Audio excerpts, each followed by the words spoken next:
സ്വർണ്ണവില റെക്കോർഡിലേക്ക്. മാല പൊട്ടിക്കൽ എന്നുള്ള പ്രാചീന ആചാരം വീണ്ടും നിലവിൽ വന്നു. ചുമ്മാതല്ല സ്വർണ്ണം എവിടെ കണ്ടാലും ഒന്ന് മോഷ്ടിക്കാൻ തോന്നുന്നത്.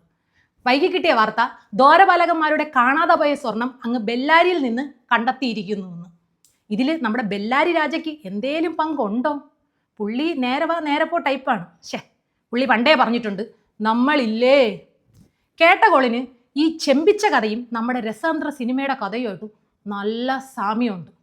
ശ്രദ്ധിച്ച് കേട്ടോ, പിടി കിട്ടിയാ കിട്ടി. അതിലെ കൺമണിയാണ് നമ്മുടെ ഇതിലെ മെയിൻ കണ്ടന്റായ സ്വർണം.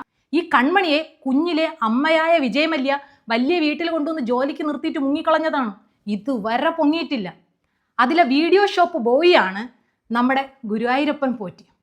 കൺമണിയെ എപ്പോഴും ഉപദ്രവിക്കുന്ന റോയിച്ചനും കുടുംബമാണ് നമ്മുടെ ദേവസ്വം ബോർഡും കുടുംബവും. ശ്രദ്ധിക്കണം, റോയിച്ചൻ്റെ കുടുംബത്തിൻ്റെയും ശല്യം സഹിക്കാനാവാതെയാണ് കൺമണി നാട് വിട്ടത്.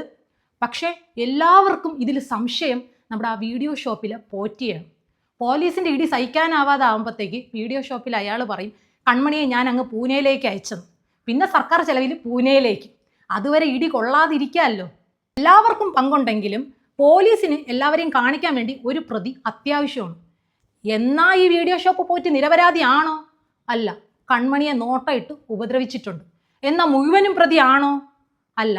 റോയിച്ചനും കുടുംബത്തിനും വലിയ പങ്കുണ്ട്. ഇവിടെ പൂനെ, അവിടെ ബെല്ലാരി, അത് കഴിഞ്ഞാൽ പിന്നെ അടുത്ത സ്ഥലം.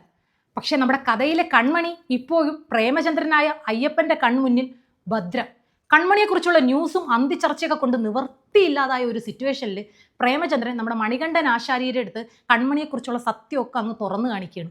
ഈ കഥയിലെ സത്യം അത്രയും അറിയാമെന്നുള്ള നമ്മുടെ മണികണ്ഠൻ ആശാരിക്ക് അടുത്ത വൃശ്ചികം 1 സ്വന്തം പദവി കൈമാറ്റം ചെയ്യുന്നത് വരെ ഇതാരടുത്തും പറയാൻ പറ്റൂല. അത് കഴിഞ്ഞ് നീലിമലയുടെ ടോപ്പിൽ ചെന്നുകൊണ്ട് ഒരു കാർച്ചയുണ്ട്, കൺമണി ഇവിടെ ഉണ്ട്, കൺമണി ഇന്ന രൂപത്തിൽ ഇവിടെ ഉണ്ടെന്ന്. ഇത് കേട്ടുകൊണ്ടുവന്ന ഏതോ ഒരു SIT മണികണ്ഠൻ ആശാരിയെ തൂക്കി.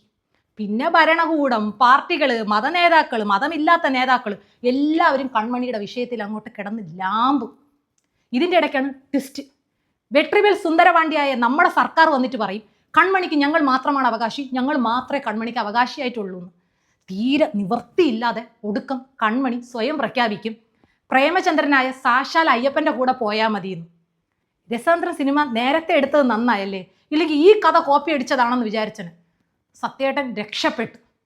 ചില വാർത്തകൾ കേൾക്കുമ്പോൾ എനിക്ക് ഇങ്ങനെയൊക്കെ ഫീൽ ചെയ്യും. എന്തോ ഭ്രാന്താണോന്ന് അറിഞ്ഞൂടാ. ചികിത്സിക്കണം, അറിയാം, പോവാം.